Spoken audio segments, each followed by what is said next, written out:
Good afternoon, everyone. Excellencies, distinguished guests, representatives from the United Nations, friends and colleagues here in the room and online. I'm delighted to welcome you as we commemorate the 2026 World Meteorological Day, focused on the theme of observing today, protecting tomorrow. My name is Nandita Surendran, and I'm the Chief of Communications here at WMO in Geneva. I'm honored to be moderating this event, which is being interpreted in all UN languages. World Meteorological Day salutes the indispensable network of national meteorological and hydrological services around the world that save lives, protect communities, and support economies and well-being. Quite like the Earth observations we know so well, today we take you on a journey from space to Antarctica to the oceans. We will hear from a host of speakers on what observing today means for people and planet. So to begin, I invite you to listen to a video message from Makoto Suwa, an astronaut with the Japanese Aerospace Exploration Agency, who, as we speak, is preparing for a mission to the International Space Station.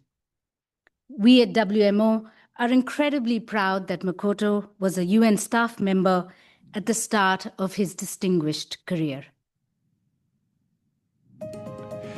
Thank you very much for inviting me to speak at this year's World Meteorological Day. It is a great honor and a privilege for me to deliver this message to you. And my sincere apologies that I cannot join you in person today, as I am currently in an intensive training program at NASA's Johnson Space Center here in Houston. My name is Makoto Suwa, and I am an astronaut with the Japan Aerospace Exploration Agency. I was selected as an astronaut candidate about 3 years ago, and I am now training for my first long-duration mission aboard the International Space Station, planned around 2027. It is both a privilege and a profound responsibility. For more than 25 years, the ISS has enabled humanity to live and work continuously in orbit. From space, we see Earth as a dynamic and interconnected system. Clouds forming, storms evolving, and the fragile atmosphere that protects life. These eyes from space have deepened our global understanding of weather and climate. My own dream of becoming an astronaut began when I was in elementary school and met one of the Apollo astronauts, who gave me a photograph and said, "This is what I saw from my spacecraft." Later, I learned that the photograph was known as a blue marble, one of the most iconic images of the last century. That moment taught me something profound. When we see Earth from above, we begin to understand it as one interconnected system, shared by all of humanity. Today, through the Artemis program, to which my agency JAXA is proud to be a partner, we are returning to the moon. In the years ahead, we will once again view Earth from the moon, and eventually from Mars and beyond. How those future images look, how healthy, resilient, and beautiful our planet is, depends entirely on the choices we make today. Before becoming an astronaut, I had the privilege of working closely with the global meteorological and hydrological community. I was fortunate enough to serve for 3.5 years at the World Meteorological Organization in Geneva and in Nairobi. After that, I worked at the World Bank, where I supported weather, climate, and hydrological services and disaster risk management from a development finance perspective. Through these experiences, one lesson became very clear to me. International collaboration is not optional. It is essential. This is especially true for weather, climate, and hydrological services, just as it is for space missions in recent years.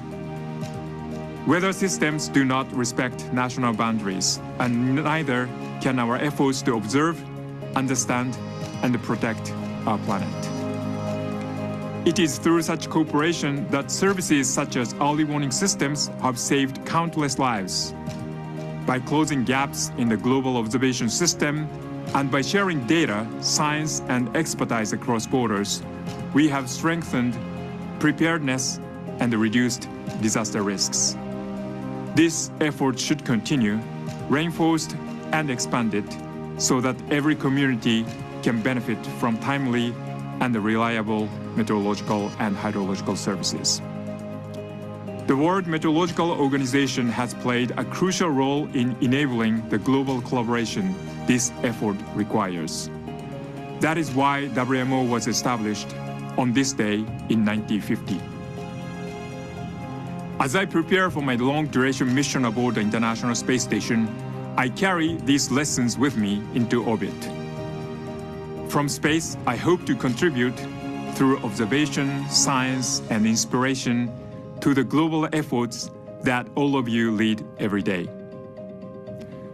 During my training and mission, I look forward to continuing our collaboration and to share the story of human space exploration through various channels. I firmly believe that space exploration can and will benefit life on Earth, including by strengthening our ability to observe our planet today and help protect tomorrow. On this World Meteorological Day, I would like to express my deepest respect and gratitude to everyone working to better understand the atmosphere, the oceans, and the climate of our planet, for the benefit of present and future generations. Thank you, and happy World Meteorological Day.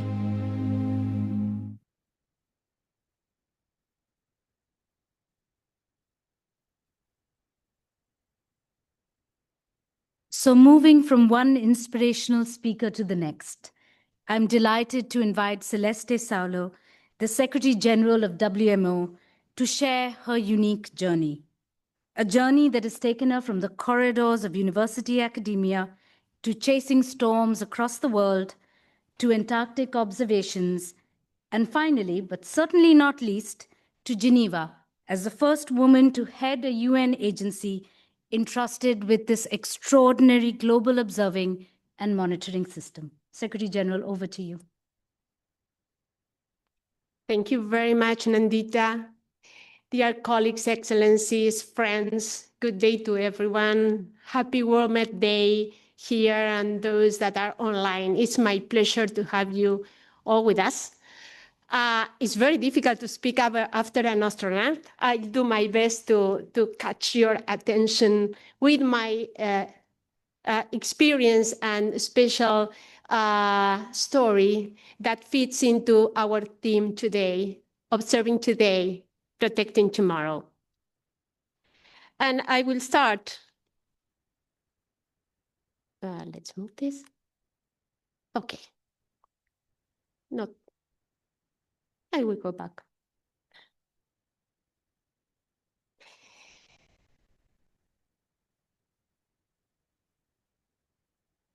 Everything we know about the atmosphere begins with someone measuring it.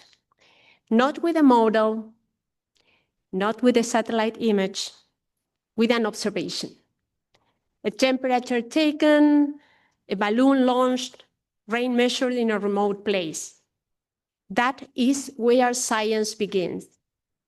And that is where protection begins. Today, the World Meteorological Organization and National Meteorological and Hydrological Services sustain a global observing system. Thousands of ground stations, satellites, radio zones, ocean buoys. But what makes this system truly powerful is not technology alone. It is cooperation. Countries observe locally, but they share globally, because the atmosphere does not recognize borders. And without that shared system, there is no reliable forecast, no climate monitoring, no early warning. Let me ask you a question. What if you don't have observations? What if large regions of the world and the planet are not measured? Then the atmosphere becomes partially invisible. At the beginning of the 2000s, in South America, we knew that a low-level jet, which is a fast-moving river of moist air close to the ground, transported moisture from the Amazon into the La Plata Basin, a critical system for water, food, and energy. But we did not understand it well enough. Why? Essentially, because there were huge observing gaps.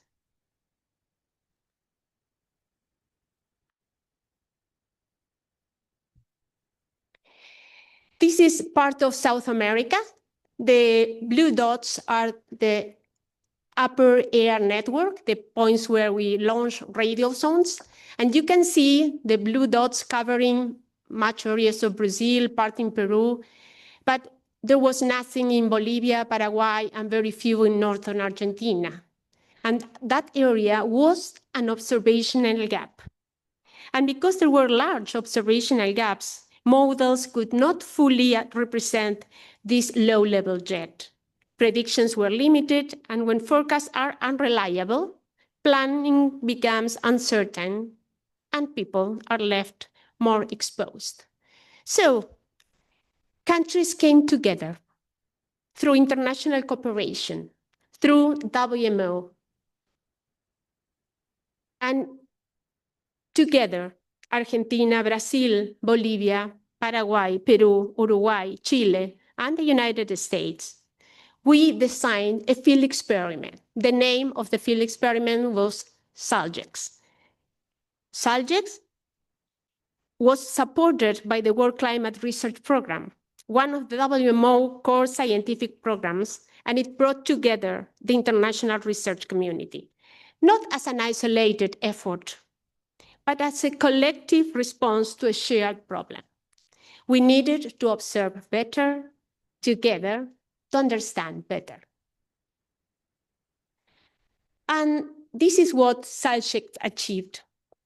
This is how the observing AR network was in 2000, and this is what we could do together to cover those observational gaps.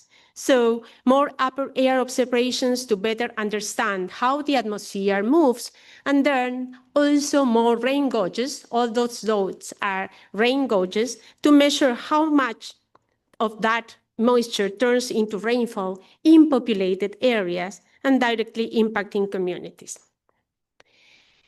But really, in reality, observations are like this.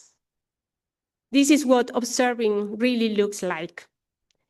It's not only about instruments. It is about people. I was 38 years old in those days. I was not an observational expert, as you can tell. I was working in numerical weather prediction, but I joined the field effort. I was convinced that we needed to do more. And we traveled to very remote areas. It was a complex terrain: Uyuni, Titicaca, Mariscal Estigarribia, Santa Cruz, Arica, Santiago del Estero, small villages. We installed very simple rain gauges. You see my face there? I was trying to understand how this person was going to measure the rainfall. We trained people to launch pilot balloons.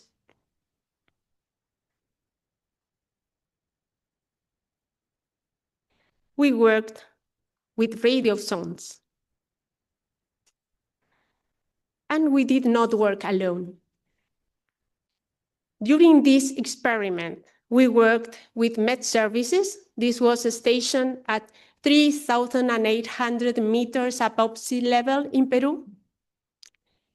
We worked with local communities. We worked with teachers, with police officers. We also worked with volunteers. People of different ages, backgrounds, and knowledge. Some of them had never participated in a scientific project before, and yet they became part of the observing system. They measured rainfall, they helped collect data, they made science possible. And this is something we often forget. Observations are not only infrastructure. They are a social process. They require trust, they require training, commitment, and they create ownership. And this particular field experiment had another very special dimension. We flew in a NOAA aircraft, a Hurricane Hunter. This was a picture taken at Santa Cruz de la Sierra in Bolivia, the operations center. But we were not chasing hurricanes. We were chasing some of the most intense storm systems on Earth. Inside those flights, you see science at its most dynamics. You measure the atmosphere in motion. You connect theory with reality. And you realize how complex and how powerful the system is. What did all this effort achieved after SALGEX? Well, of course, better observations. And better observations mean better understanding, better models, better forecasts. SALGEX showed that without observations, models fail to capture key processes. And when observations are assimilated, the representation of how moisture moves across regions improves significantly, and so does the precipitation forecast. And this is not abstract.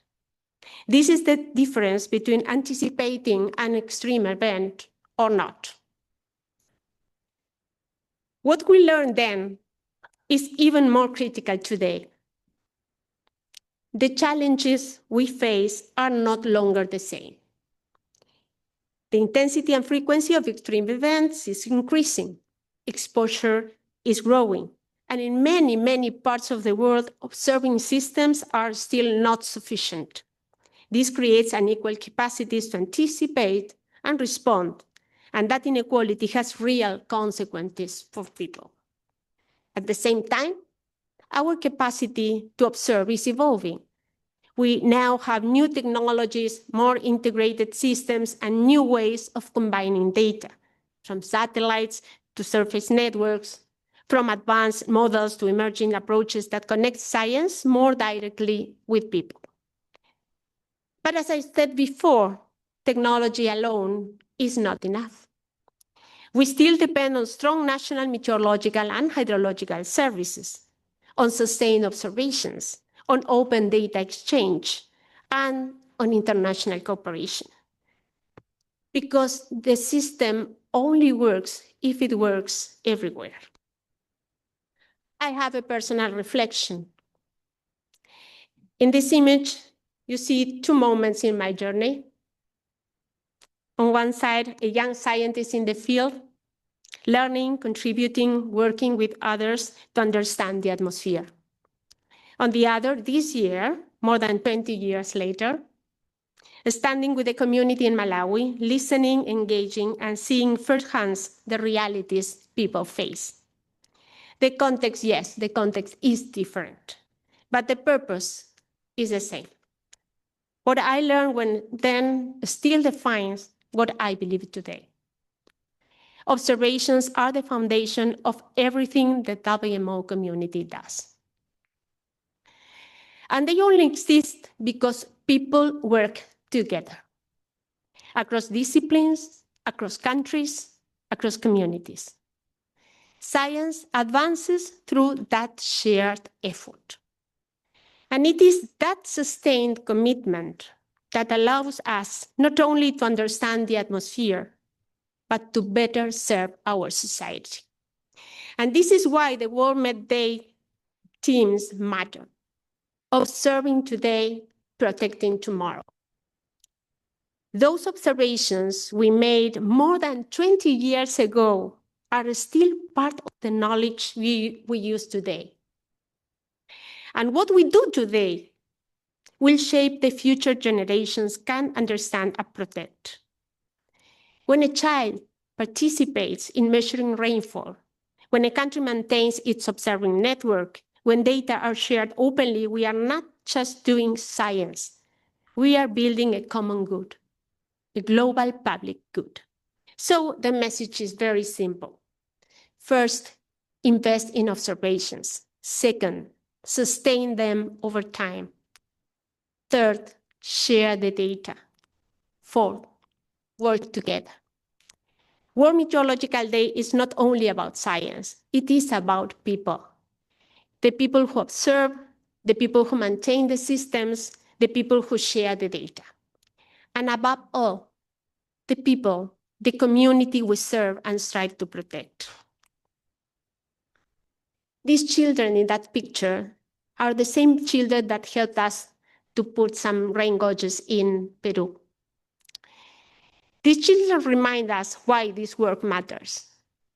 When we strengthen our national meteorological and hydrological services, when we cooperate across borders, we are doing more than improving forecasts. We are giving future generations the knowledge they will need to understand their world and to protect it. Observing today is an act of responsibility toward them. And that is the commitment we renew today. Happy World Met Day, and thank you very much for listening.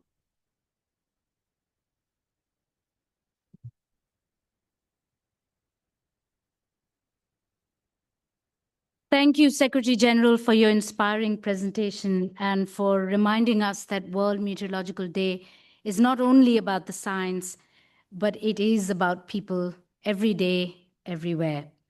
And you will henceforth be known as WMO's Hurricane Watcher-in-Chief, so warning you in advance, that might become your additional designation. Thank you for that. We will now hear from Abdullah Al-Mandos, the President of WMO, who will address us via video message from the United Arab Emirates. بسم الله الرحمن الرحيم. أصحاب السعادة والأصدقاء، السلام عليكم ورحمة الله وبركاته. اليوم ونحن نحتفل باليوم العالمي للأرصاد الجوية لعام 2026، والذي يأتي خلال أيام عيد الفطر المبارك، وجعلها الله أيام سلام وفرحة لجميع سكان العالم. نجتمع اليوم تحت شعار نرصد اليوم لحماية الغد، فخلف كل توقع جوي ينقذ الأرواح وكل إنذار مبكر تقف منظومة عالمية تعتمد على ملايين عمليات الرصد، من أعلى قمم الجبال إلى أعماق المحيطات، ومن بالونات الطقس إلى الرادارات والأقمار الاصطناعية. كل معلومة وكل بيان يسهم في جعل عالمنا أكثر أماناً. إن الطقس لا يحمل جواز، والمناخ لا يعرف حدود، وهذه هي البيانات المشتركة التي تربطنا جميعاً. وعلى الرغم من التقدم السريع في الذكاء الاصطناعي وتقنيات الأقمار الاصطناعية، فإنه يتعين علينا الحفاظ على شبكات الرصد الأساسية وتطويرها باستمرار. لقد أصبحت الظواهر الجوية المتطرفة تعطل حياة ملايين البشر، وقد حددها المنتدى الاقتصادي العالمي كأحد أكبر المخاطر طويلة المدى. ويجب أن نكون واضحين، الاستثمار في أنظمة الرصد هو استثمار في الأمن الاقتصادي وفي القدرة على التكيف المناخي على المدى الطويل. فكل قرار اقتصادي وكل استثمار في البنية التحتية وكل خطة لتحقيق الأمن الغذائي تعتمد على هذه المنظومة العالمية للرصد والتنبؤ.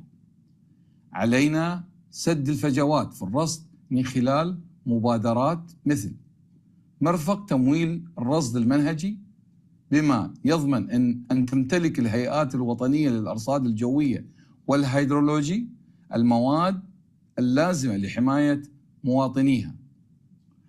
ومع إصدار تقرير حالة المناخ العالمي لعام 2025 اليوم أصبحت الحاجة إلى التحرك أكثر إلحاحاً من أي وقت مضى. ولحماية الغد يجب أن نمكن حراس المستقبل شبابنا، فدورهم كسفراء للقدرة على الصمود أمر بالغ الأهمية. إن المنظمة العالمية للأرصاد الجوية وأعضائها يوفرون البنية التحتية العالمية الأساسية للرصد وتبادل البيانات ووضع المعايير، ومن خلال تعزيز قدرات الهيئات الوطنية للأرصاد الجوية والهيدرولوجية اليوم فإننا نضمن سلامة جميع الأجيال القادمة. معا دعونا نرصد اليوم لنحمي الغد. شكرا لكم والسلام عليكم ورحمة الله وبركاته.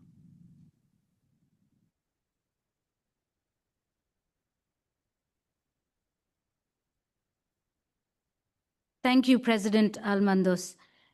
For our next segment, I hand over to Josefina Bunge, WMO's Chief of Staff, to lead us in a discussion with the inspiring people at the Esperanza Base, an Argentine research station on the northern tip of the Antarctic Peninsula, a truly unique place on our planet, home to the only school in the area, and I'm so delighted that they have joined us today. Over to you, Josefina. Gracias, Nandita, y muchas gracias a quienes están conectados desde Esperanza por dedicarnos estos minutos en un día que sabemos que además es feriado para ustedes, así que muchísimas gracias por su dedicación y compromiso. Y bueno, volviendo a lo que comentó Nandita sobre la escuela en Esperanza, esta es la primera y única escuela que opera en Antártida desde 1978 y es un placer tenerlos ahí y teníamos algunas preguntas para ustedes. Nos gustaría poder hacerle preguntas a los chicos, a las chicas que van al colegio ahí. Mi pregunta para ustedes es, ¿qué es lo que más les gusta de vivir en la Antártida? La nieve. ¿Alguno se anima? La cebolla.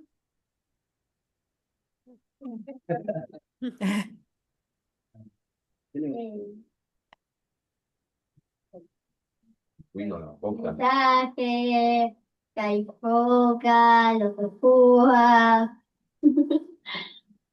Esos cubos que te vuelan sobre la cabeza.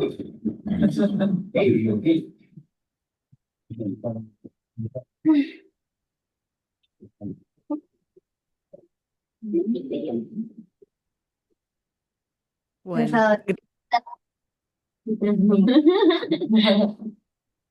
mucha timidez me parece por ahí. Bueno. ¿Y cómo es ir a la escuela en uno de los lugares más fríos del planeta? Ahí ya escuché que ven focas, que eso es lo que les gusta y los animales, pero ¿cómo es ir a la escuela el día a día? No le escuchan bien, no le escuchan bien. No, hablamos despacito. No.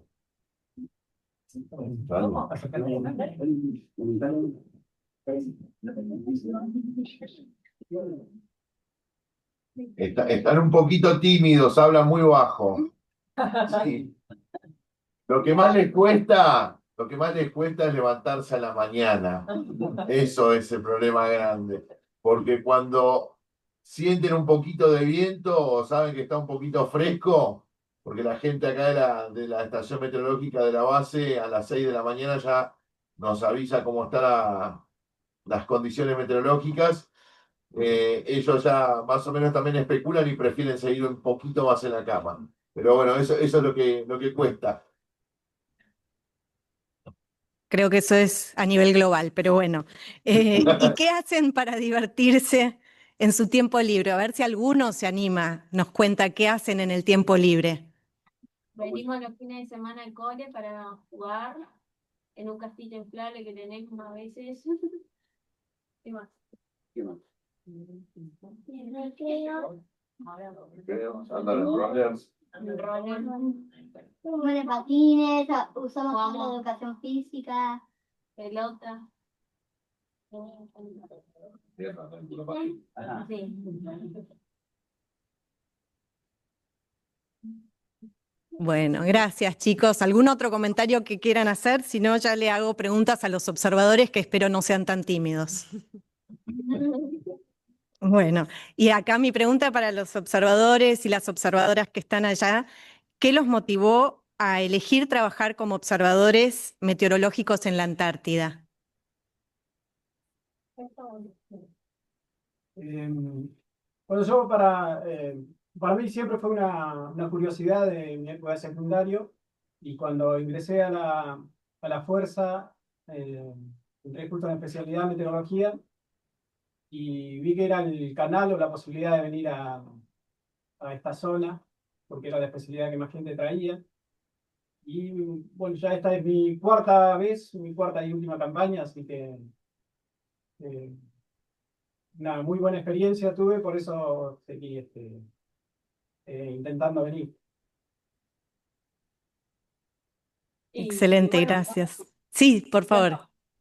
desde chiquitita ya me picaba el bichito de la curiosidad de lo que era Antártida, porque mi papá, ya retirado de la fuerza, él vino de campaña de verano en los 90, entonces yo siempre veía las fotos de chiquita, y decía, oh, yo quiero ir ahí, yo quiero ir ahí, y después de grande, entrando al servicio, me enteré que podía venir. Y dije, no, qué mejor que hacer lo que me gusta y estudiar también y todo, y verlo en persona, acá mismo. Entonces, nada, acá estoy. La segunda vez que vengo, la segunda campaña.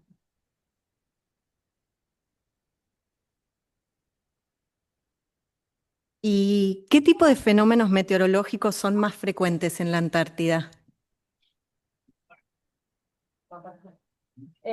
Bueno, para nombrar los más importantes a nivel de cómo afectan en la salud puntualmente, en la mayoría de las bases, en todas las bases, siempre predomina el viento fuerte, viento muy fuerte, y todos los eventos asociados a este fenómeno, ya sea la ventisca, la sensación térmica muy baja, extremadamente baja. Como para dar un ejemplo puntual en esta base, el viento máximo registrado desde el 2018 fue de 184 nudos, 341 kilómetros por hora, para hacer la comparativa. Entonces es bastante significativo el hecho del fenómeno en sí y cómo afecta también en la salud en general de todas las personas acá. No solamente en la clase de los chicos, sino también en las actividades generales de acá de la base. También tenemos niebla helada, que eso afecta no solamente eh, en las actividades aéreas, con congelamiento, sino también en la visibilidad, reducción de visibilidad, etc. Pero lo más significativo, lo que se lleva en todas las bases, es eso, lo que afecta puntualmente a la salud. Y otro de los fenómenos que se dan al ser el territorio antártico muy amplio, hay 6 bases permanentes. Nosotros en particular es lo que comentó mi compañera en esta base, pero también se da acá en la Antártida fenómeno más vistoso, como son el parelio, nubes nacaradas, las auroras australes, que son otros fenómenos que se dan, pero bueno, los que más afectan son los que comentó mi compañera, que son los fenómenos más violentos, más fríos, peligrosos a la vez. Claro, muchas gracias. Sí, última pregunta y después si alguno quiere agregar un comentario, por supuesto, bienvenido, o si los chicos quieren decir algo, bienvenidos. Pero, ¿cómo contribuyen las observaciones y los datos que ustedes aportan a la comprensión del clima global? No sé si nos pueden contar eso. En principio nosotros somos la base de la parte de meteorología, somos los que cosechamos los datos y al tener registros permanentes y continuos de mucho tiempo. Y bueno, lo que hacemos diariamente contribuye a que haya un pronóstico más certero o más cercano a lo que pueda llegar a suceder para poder planificar las actividades en las distintas bases, porque Marambio hace para todas las bases su pronóstico, y para las actividades aéreas. Y lo otro que tenemos como Argentina es uno de los países pioneros que tiene bases la primera base se instaló en 1904. Tenemos registros permanentes desde hace más de 100 años que ayudan para hacer estadística, ir viendo la evolución del clima y cómo afecta no solo acá en la Antártida, sino a nivel global y el clima antártico.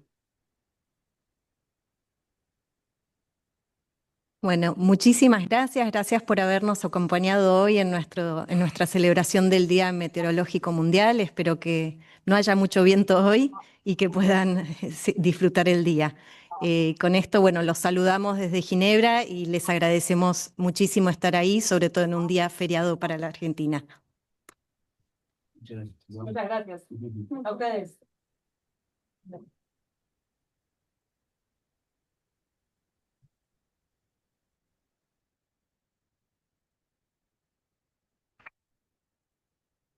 Thank you so much to our friends in Esperanza. Thank you very much.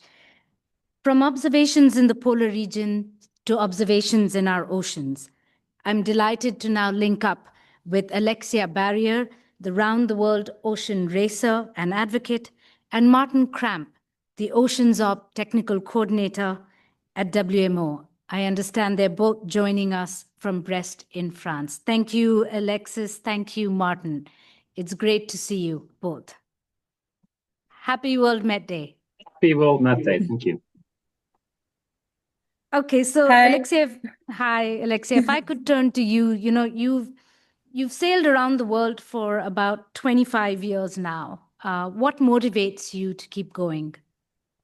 Oh, thank you for this question. I think it's definitely purpose and not only performance that keep me going since 25 years at sea. I'm still driven by the same feeling. When I do a race, I always install some sensors on my boat to gather data for science. So I'm like a tool for science when I'm racing, and it makes me proud. And I think this purpose is bigger than a race. And also, I'm still curious, and the ocean is never the same. And every journey it's a new conversation with the unknown for me as a racer, but also for the scientist, with the one I'm doing this data collection. So yes, it's really something more and something really important. When I ask my crew, when we did this last round the world, we are the first woman going around the world without stop and without assistance. We did set a world record, and I asked them to take 4 kilos of personal stuff per person.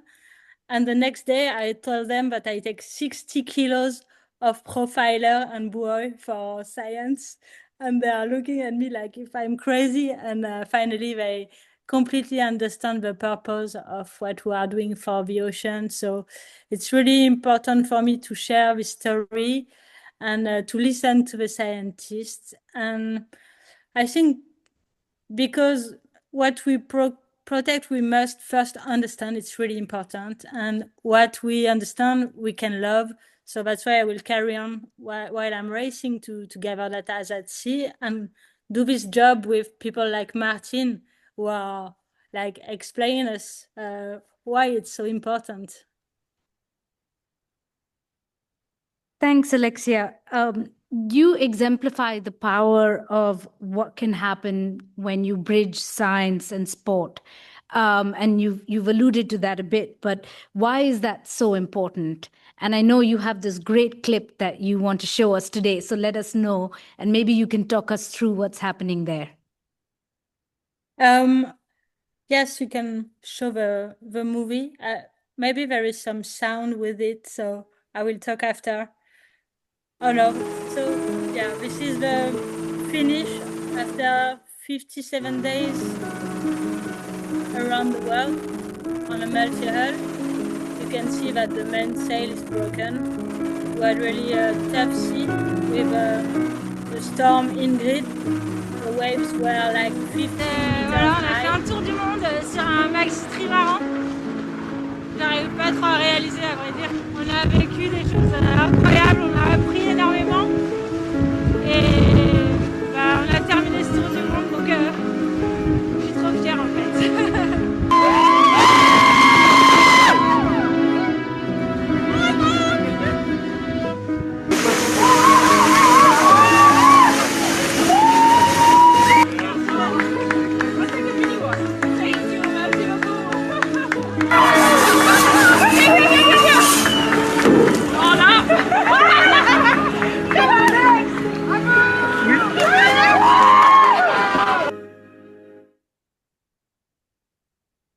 Yes, it's a historical moment in our sport.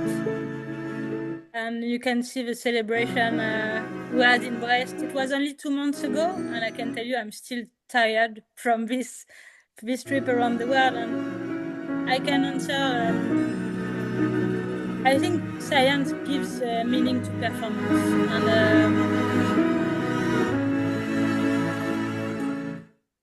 I don't know if you can still hear me, but I think that sport was about pushing limits and going faster and going further. But today we know that going further also means understanding where we are going. On our boat, we are not only sailors now, we're also data collectors, and we measure the ocean and we contribute to the research. And because scientists, they cannot be everywhere, but maybe with our racing boat, we can a little bit more. And the bridge between science and sports really allow us to turn every mile into something useful. So every data we gather is really rare and precious for science. And beyond that, it creates also emotions. And science speaks to the mind, sport speaks to the heart, and I think it works very well together. All of us work together, and we inspire new generation and all the people who are following us. So we should keep doing that, and we need movement today. So we need to get the people to move for the planet and for the ocean. Thank you, Alexia. I think you said it really beautifully, that we need to understand where we're going and that scientists can't be everywhere. But I'm turning now to Martin, and, to talk about the Global Ocean Observation System. So this system delivers hundreds of thousands of observations to people everywhere. So how does observing today help us protect tomorrow? And where are we going in our understanding of the oceans and our observations? Yeah, thank you for the question. So I'm also joining from Brest in France. We have the ocean just in front of our window here. We are in the WMO field office Ocean Ops, where we monitor the Global Ocean Observing System and provide implementation support. So I think the Secretary General also explained very, very nicely why we need observations, because if we do not collect observations today, tomorrow, and every day, we will have no operational forecasting tomorrow, and we will have no long-term climate predictions either. And when it comes to the ocean, and that this is my domain, and I hope you can see it a bit from my virtual background. I'll move a bit to the side. So first of all, it's all, our Japanese colleagues said it's all connected. And you see this when it comes to the ocean here very, very nicely. We can speak about ocean basins, but if you put Antarctica into the middle and the rest of the world around it, then you see that it's really one big ocean, which is the first take-home message, if you will. So we have around 8,000 instruments at sea every time, which are maintained by a number of networks, could be profiling floats, drifting buoys, moored buoys, and obviously ships. And if you see the map behind me, it looks like it's an overcrowded place. But in reality, obviously, we do not have enough data. We need more data to do a proper job. We are far from the recommended data coverage, even through the integrated system. In the system are around 3,000 voluntary observing ships, commercial ships. And we have launched at the UN Ocean Conference in France last year, the 10,000 Ships Initiative, which is somehow new because here we also encourage the shipping companies to contribute financially to the system, because the weather agencies, they are just saturated. They can't go beyond those 2,000 or 3,000 which you have at a yearly basis. Now, this is very nice. It's just when it comes to areas where we have no commercial shipping, then again we run into a problem. And this is where we close the loop now with Alexia, because Alexia and her friends, they regularly race around Antarctica. So this is obviously an area where we have no commercial shipping. And this is why we are so eager to work with the racing community. We have racing yachts almost every year in the Southern Ocean.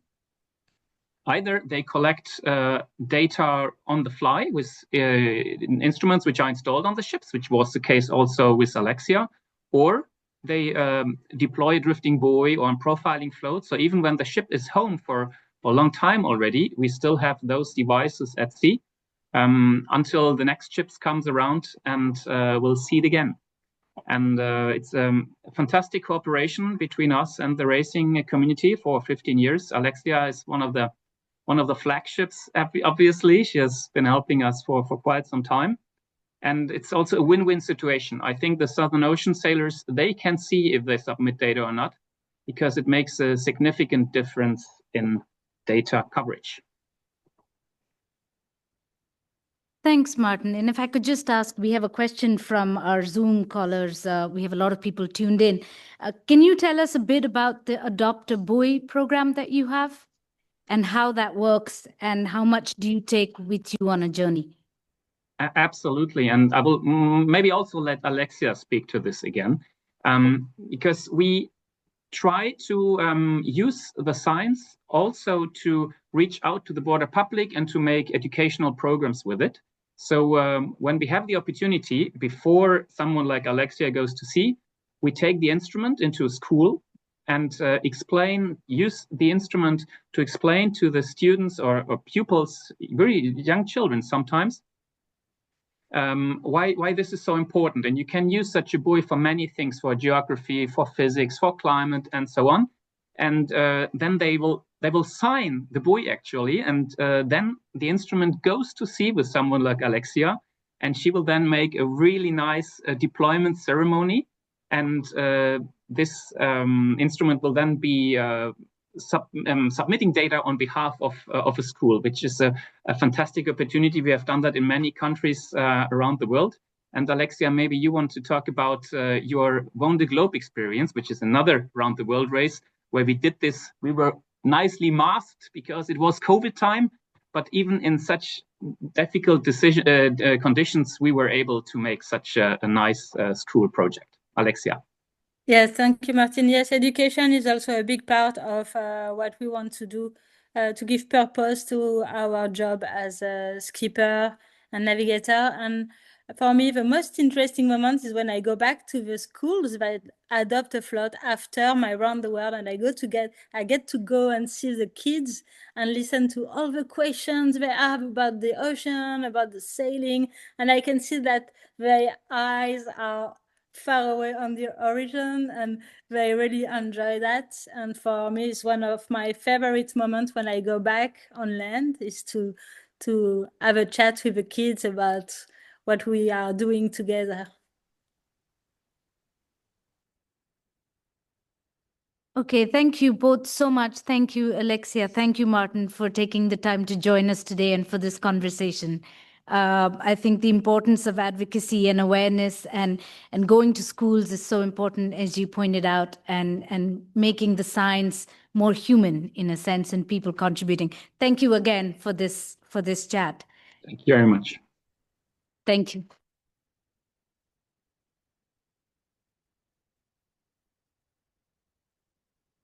So how do we bring all these observations together in a meaningful way to take the pulse of the planet? One example, through flagship reports like WMO's State of Climate for 2025, which we released today. The State of Climate report, as the title suggests, is our annual check-in on the state of the global climate, key climate indicators, and their impacts.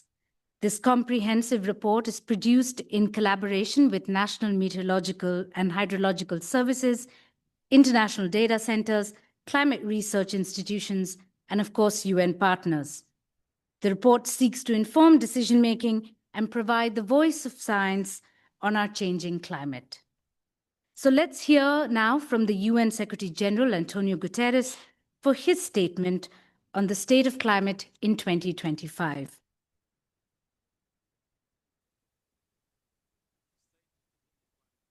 A state of emergency. It is being pushed beyond its limits.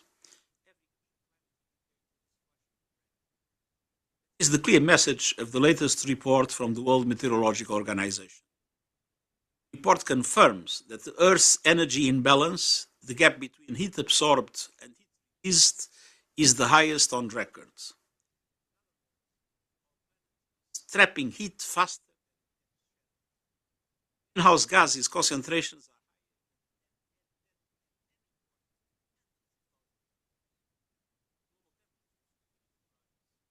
Humanity has just... Apologies, we'll just give our technical team a minute. There seems to be an issue with the video.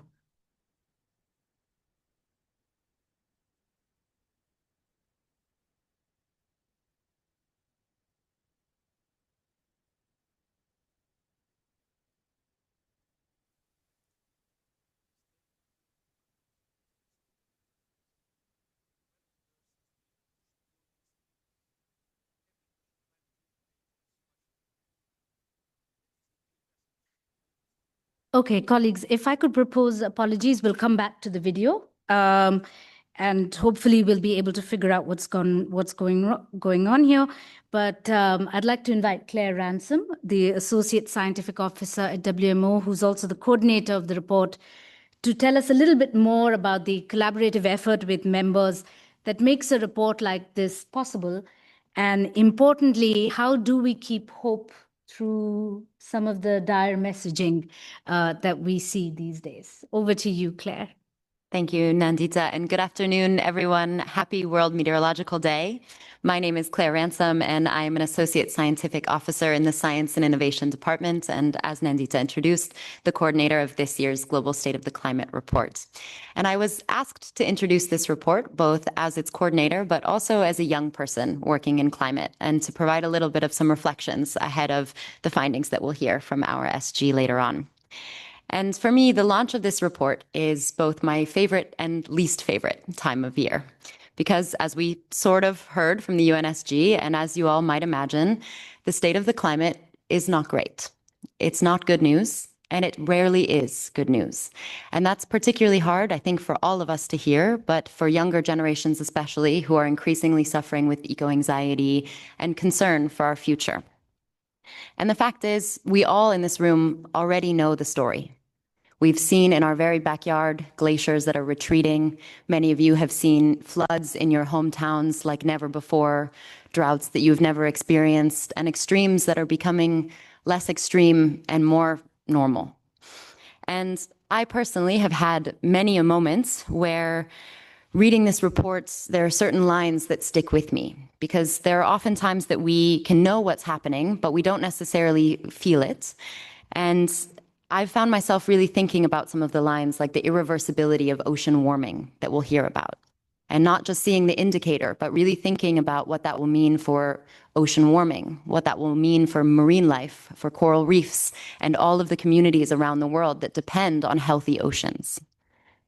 And often, it's easy in these moments of seeing this data that it's easy to slip into pessimism or to feel overwhelmed or disengaged even.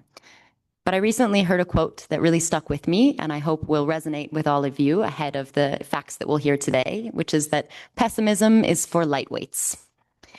And I really think that there's something powerful in that, because staying engaged and continuing to observe and to understand and communicate about our changing climate, particularly today, is not easy, but it's very crucial. And that's exactly why this is also my favorite time of year. Because this report is not just a collection of concerning, very depressing findings. It's the result of extraordinary global collaboration. It reflects the steady flow of the observations we've already heard so much about today from thousands of stations around the world that are transformed through rigorous analysis and strengthened by contributions from our members, many of which who are present today, and members who not only provide data, but they help us to validate the findings and to use them to inform decision-making at national and local levels. So I've been involved in the coordination of this report for about 4 years now, which feels very long to me, but not long when you think about the fact that this report has existed for longer than I've been alive. So to be part of that and to contribute in just even a small piece is both humbling and deeply motivating. It's what keeps me hopeful, even in the face of such heavy work and such heavy findings. And I hope that today serves as a reminder for all of you of the importance of the work that we do here. So today, as we launch this global report, I invite all of us to feel the weight of these truly heavy findings, to think about their context and what that means for the people who are already experiencing these impacts on the ground, but to let that weight do something useful, to lead us not to apathy, but to action. Because pessimism is very easy, but hope is necessary. So with that in mind, to walk us through the findings of this year's State of the Climate in 2025, I'd like to hand the floor to our Secretary General, Celeste Saulo. Over to you.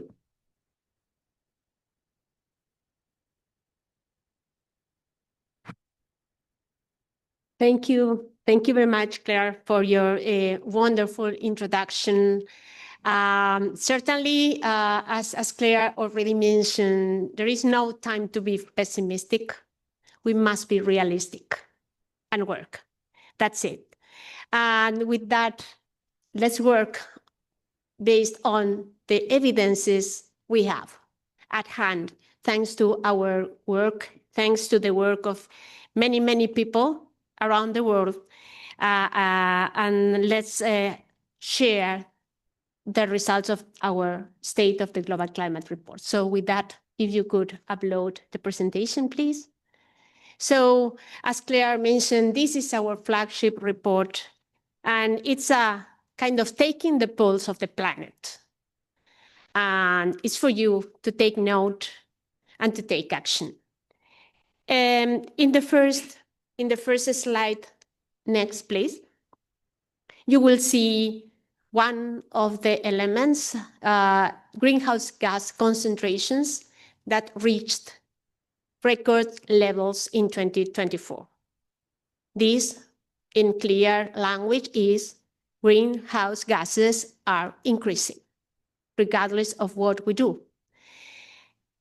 But even worse, if you click once, please. No, that. One click. Okay, so I wanted to, if you go back to the previous, it's very hard to tell from your perspective, but I've been looking at it with a lot of detail, and the change between 2023 and 2024, the last one, is kind of moving faster. So it's not only the fact that it is growing, increasing. The fact is that it is increasing faster. And that is something we need to take into consideration. Now, yes, the next slide shows a new index that we are using, a new indicator. This indicator is more holistic in the way it shows how our planet, our system is being affected by greenhouse gases. It's about the Earth energy imbalance. And this is an indicator that is very meaningful because it in a way depicts what is happening to the land, to the atmosphere, to the oceans, to all the system. And it speaks about the imbalance between the energy we get from the sun, essentially, and the energy that leaves the planet. And that used to be in balance, but since the 1960s, this is increasingly unbalanced. What does it mean? It means that the heat is concentrating in the planet, and because of this imbalance in the energy.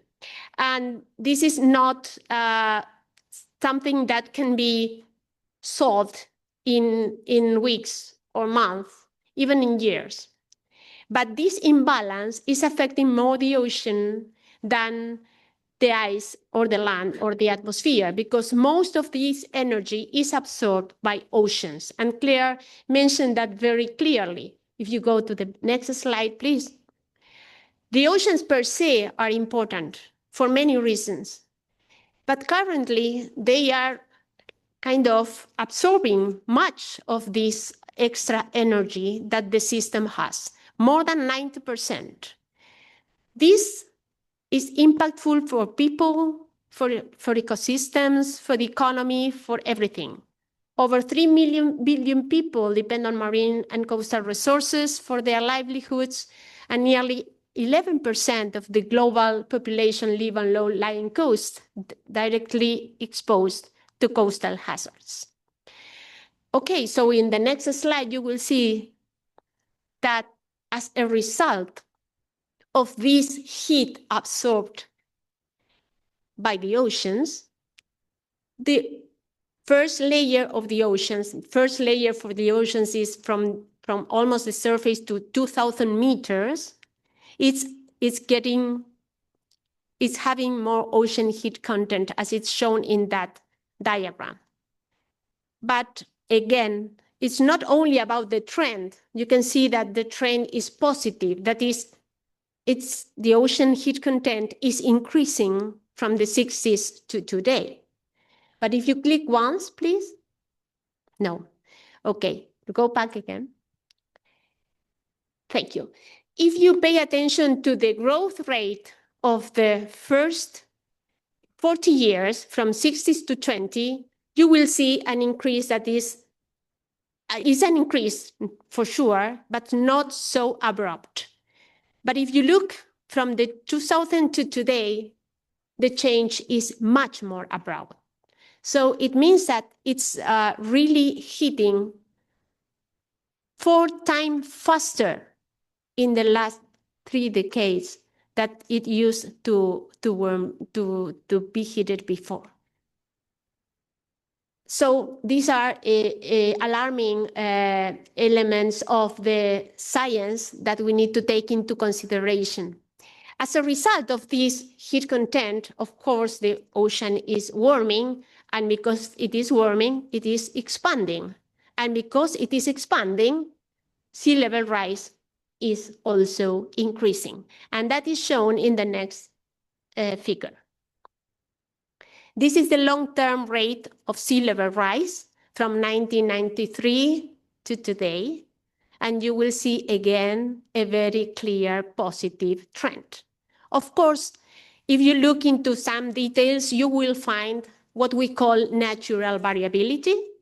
So overlapped with a trend, a very clear trend, you will see, of course, what scientists call climate variability or natural variability due to El Niño, La Niña, and all different kind of climate signals. But the trend, by no doubt, is a clear one that is increasing. The next slide shows another element that also affects the ocean and life in oceans. Because ocean does not only absorb heat, it also absorbs CO2, carbon dioxide. And because of this, the ocean gets more acidic. Getting more acidic means that the pH is decreasing sustainably since 1993 to today, or even before 1985. And ocean acidification, as you know, affects ecosystems, biodiversity, and all life in the ocean. And this is a fact. The next slide shows another element also worrying, which is the glacier mass loss. In 2024-2025, the glacier mass loss was in the top 5, as it says here. This means glacier mass loss is again a balance between what glacier gains and what glaciers lost because of melting. If you look from the 1950 to 1990, for example, you will see a decrease. But if you look from 1990 to today, the decrease is even sharper. It is accelerating. And this is happening now.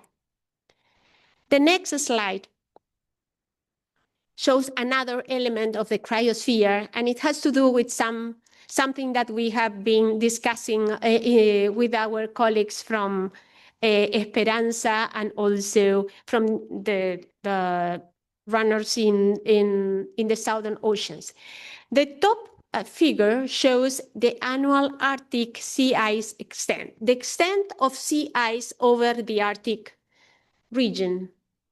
And it has been clearly decreasing since 1978 to today. The decrease is very clear, with up and downs that are also a reflection of natural variability. In the lower figure, you will see what happened in the Antarctic.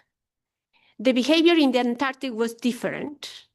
And you can see that in the first part of, let's say, first 3 decades, the line looks more or less flat with oscillations. It got a period when it increased, but now it is experiencing an abrupt decrease. This means that we are losing sea ice. We are losing glaciers. We are losing sea ice. The oceans are expanding. And of course, the combination of these 3 elements give us a result, sea level rise.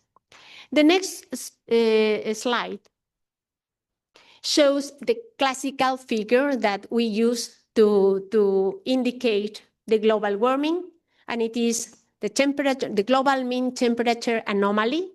For 2025, it was 1.43 degrees Celsius above pre-industrial levels.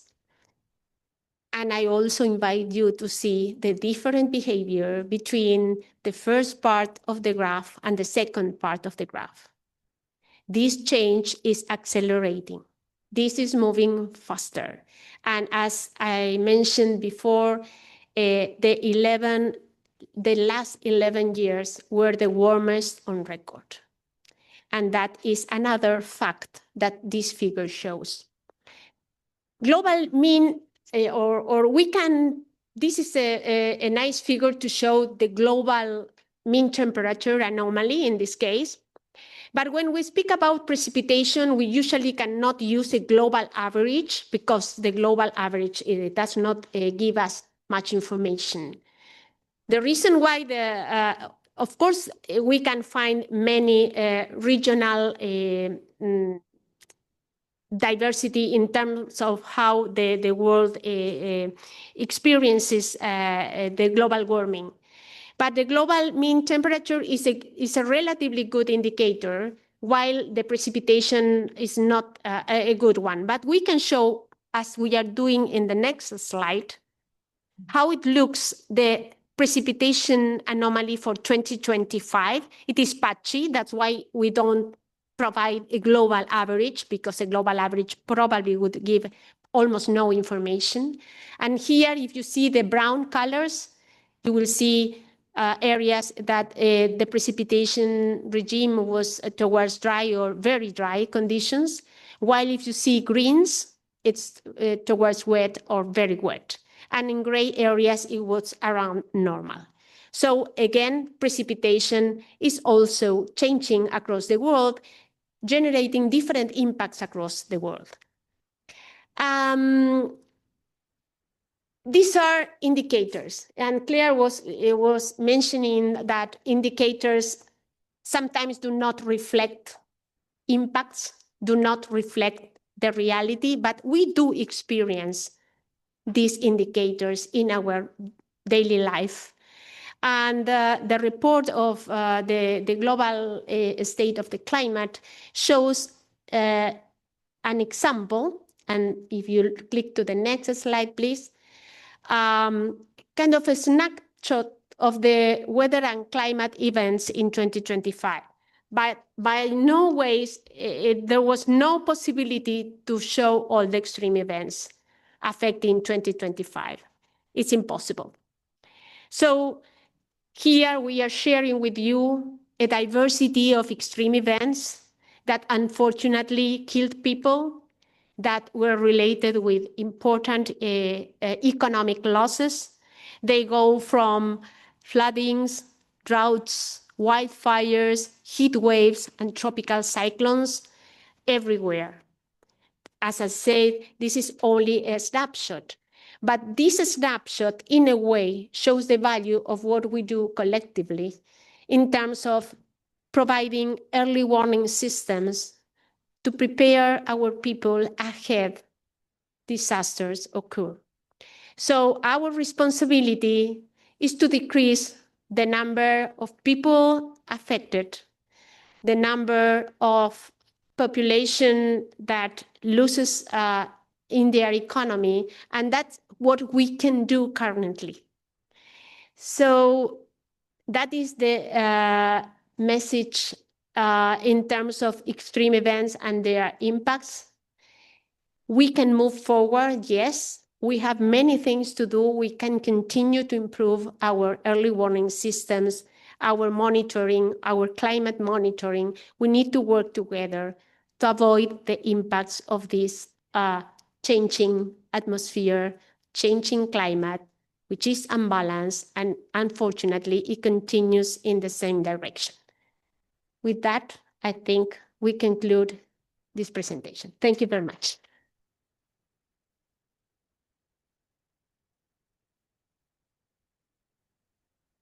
Thank you very much, Secretary General. Our colleagues have told us that we can try again with the UN Secretary General's message. So let's please hear him. The state of the global climate is in a state of emergency. Planet Earth is being pushed beyond its limits. Every key climate indicator is flashing red. That is the clear message of the latest report from the World Meteorological Organization. The report confirms that the Earth's energy imbalance, the gap between heat absorbed and heat released, is the highest on record. In other words, our planet is trapping heat faster than it can shed it. Greenhouse gases concentrations are higher than at any point in hundreds of thousands of years.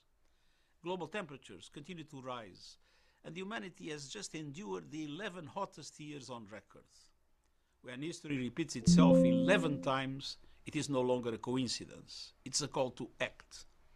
Meanwhile, our oceans are absorbing epic levels of heat, fueling ever stronger storms. Glaciers and sea ice are vanishing, and sea levels are relentlessly rising. These findings are not confined to charts and graphs. They are written into the daily lives of people. In families struggling as droughts and storms drive up food prices, in workers pushed to the brink by extreme heat, in farmers watching crops wither, in communities and homes swept away by floods, those on the front lines urgently need a surge in adaptation finance to face the here and now impacts of the climate crisis. And in the edge of war, climate stress is also exposing another truth. Our addiction to fossil fuels is destabilizing both the climate and global security. Now more than ever, we must accelerate a just transition to renewable energy. Renewables deliver climate security, energy security, and national security. Today's report should come with a warning label. Climate chaos is accelerating and delay is deadly. The way ahead must be grounded in science, common sense, and the courage to act.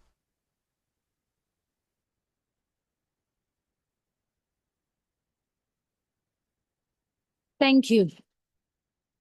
The Secretary General spoke about needing the courage to act, and I think our next presenters demonstrate that very well. If we don't observe today, we lose the chance to change tomorrow. It's really that simple. And this matters greatly for young people everywhere. But they're not just sitting back in silence, they're pushing for action, and they're holding us to account. So to tell us more, I now invite Theo Wellington, the youth coordinator at WMO. Thank you so much for those introductions, Nandita. Good afternoon, everybody, and happy World Meteorological Day. Today, I'm going to be talking about protecting tomorrow. According to a study by UNICEF, 1 in 5, or 466 million children, are currently experiencing twice the level of heat waves that they experienced 6 decades ago. To put it in other words, that means children today are already facing a different climate reality. Our responsibility is to make sure that in 20 to 30 years, when I'm no longer a youth, that our children then will be experiencing less severe extremes. However, like Nandita said, young people around the world are not just sitting still in the face of this challenge. They're already driving innovation and action across weather, water, and climate, which is why, following the endorsement of the WMO Youth Action Plan, we in the youth team titled our theme of 2026, Youth in Action. Like we could see from back in the day from ISG, young professionals are already launching weather balloons, they are checking rain gauges at dawn, they're repairing stations after storms, and coding data that keeps communities safe. Today has shown us that the observation network is only as strong as its weakest link. But alongside instruments, there is another gap: people. Protecting tomorrow also means investing in young people for them to observe their future. This is what Youth in Action looks like: young people observing today to protect our tomorrow. And in that light, I'm excited to hand the floor over to our newly appointed youth focal points across 4 regions: Valentina Rabanal from Argentina, Esther Ebuka from Ghana, Salomon Rodrigo from Mexico, and lastly, Georgiana Lufner from Romania.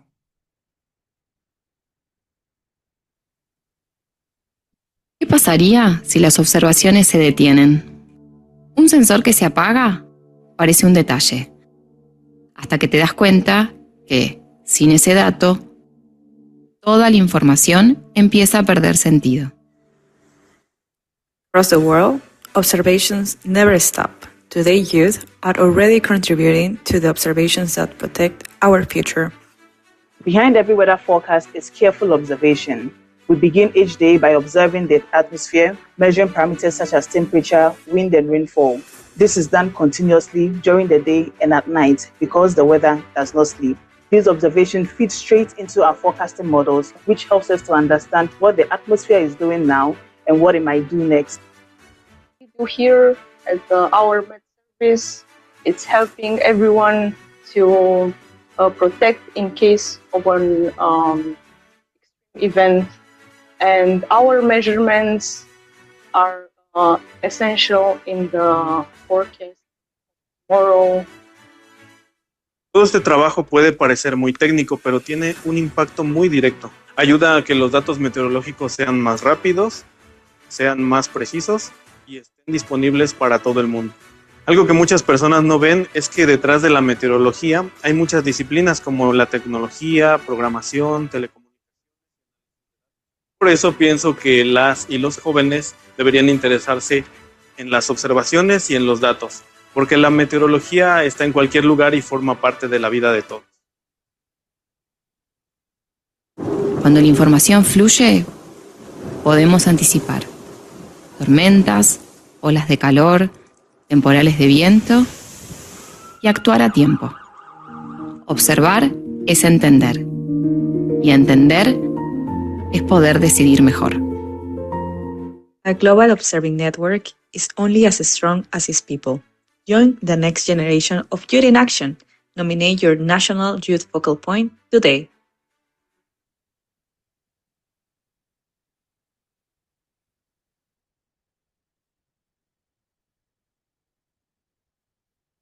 So a big thank you to our newly appointed National Youth Focal Point and to Gracia Berga, who was the one who coordinated this video.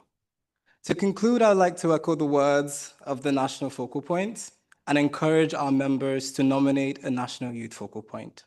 This is the first ever WMO Youth Network and has been created to ensure that young people across the world can help bring their voices and perspectives and help shape decisions here at WMO. So we hope that you seize this opportunity. We are working to ensure that contact directory be available for members within a week's time. Thank you very much.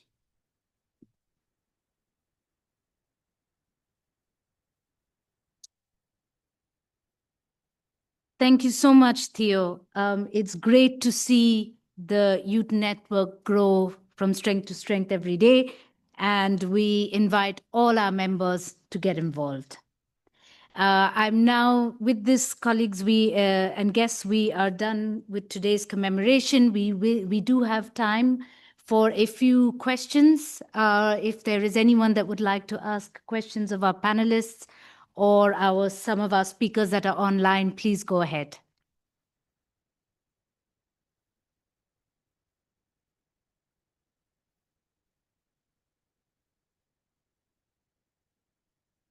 Okay, I guess we are done now. All right, so thank you very much. Oh, okay. Do we have any more questions? Or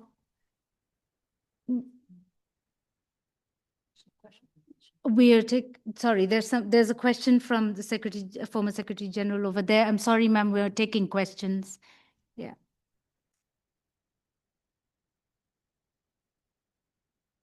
Thank you very much. And first of all, congratulations for this World Med Day. It's always an important event to sensitize people to the importance of meteorology. And I want Celeste to congratulate you. It was a wonderful theme. It was a wonderful presentation. And it is drawing the attention on the essential need for cooperation. You said that on many occasions. But since we are living in a somewhat strange world these days, I think it's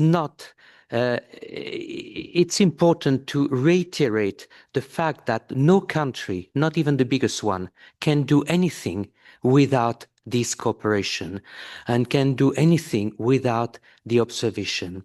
I'm very pleased after having spent many years in WMO in different capacities to see that the main priority of WMO is still to be a provider of authoritative information.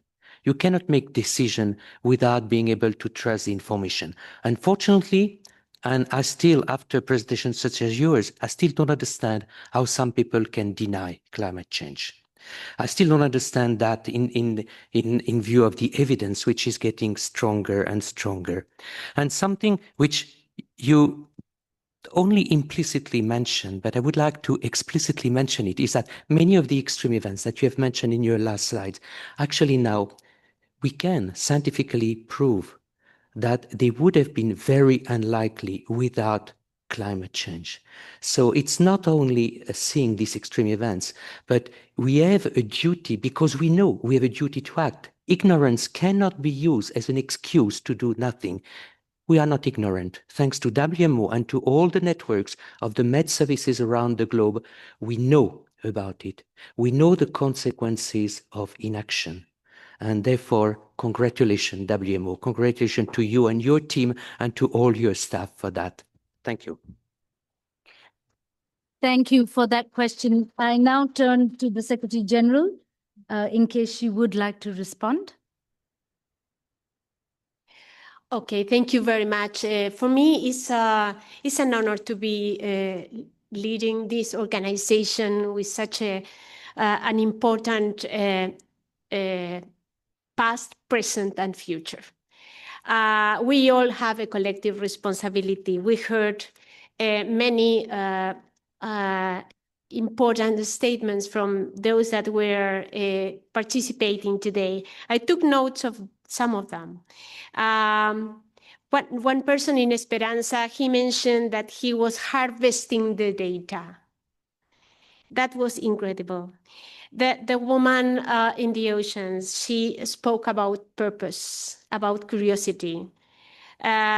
She was very passionate about her work. He mentioned something that science gives meaning, gives purpose. I think that we have a collective purpose. We need to use that for the benefit of the humanity. With that, I thank you very much for joining us today. Thank you very much. Happy World Earth Day, and congratulations for all the efforts your countries are doing to have a better planet. Thank you very much. Thank you very much. We have a question in the Zoom chat, so I'm turning to Claire for this one. How does climate change-driven glacier melt increase the risk of glacial lake outbursts, and what strategies must civil society organizations adopt to foster community resilience and influence national policies? Thank you, Nandita, and thanks to our colleague online for this question. It's a very good one, and one that speaks exactly to what we had kind of mentioned, which is that when we look at the indicators of how glaciers are changing, we don't see necessarily many of their cascading effects, which in effect is true that in some instances, changing glacier mass balance or the reduction of our glaciers can then lead to stronger glacier lake outburst floods. And that's when we see the melting of glaciers that pool into a lake. And then when it reaches a certain threshold, those floods can burst and lead to really extreme impacts on the ground. So this is very much something that we address in the report. We have a background section kind of on each indicator and the ways in which changes to these systems can cascade through things like impacting the landscape, impacting water resources, and very much impacting the communities on the ground. So I'm not sure I have a very concrete suggestion for what civil society organizations should do, but given the theme of our day today, I would say engaging with their local Met Service and seeing how they can foster observations on the ground, how they can help with early warning, and how to really communicate this science to folks on the ground will really help enhance their resilience. Thanks. Thank you, Claire. Our Zoom chat seems to be picking up. So one more question, if I may, Secretary General, direct to you. Is AI the next frontier of observations? And what do you see as WMO's role in this space? Also, very interesting question. Certainly, always technology, science is the way we push forward the frontier. So yes, AI is something that is already a revolution in this area. But AI cannot provide information about something that you do not observe, because it will create something that is essentially false. So if we want to use AI properly, we need to feed AI with the right knowledge, with the right observations, with the right measurements. So it's about using AI responsibly. And there are many very nice figures and graphics showing that AI cannot provide information where you don't have data. That's why we put so many efforts in our theme this year, Observing Today, Protecting Tomorrow, to raise awareness of the importance of ground truth, of observations, and for the importance of keeping those records in time to make sure that we always know what is the actual truth on ground. Thank you very much for that question. Thank you so much. So on that note of thinking about the next frontier in the future, I'm happy to conclude today's commemoration. Thank you so much for your time. Huge thanks to our speakers, to our wonderful colleagues in conference services, our stellar team of interpreters, and to the many, many WMO colleagues that made this commemoration possible.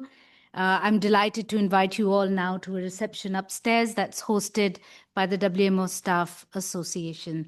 Thank you very much and have a good evening.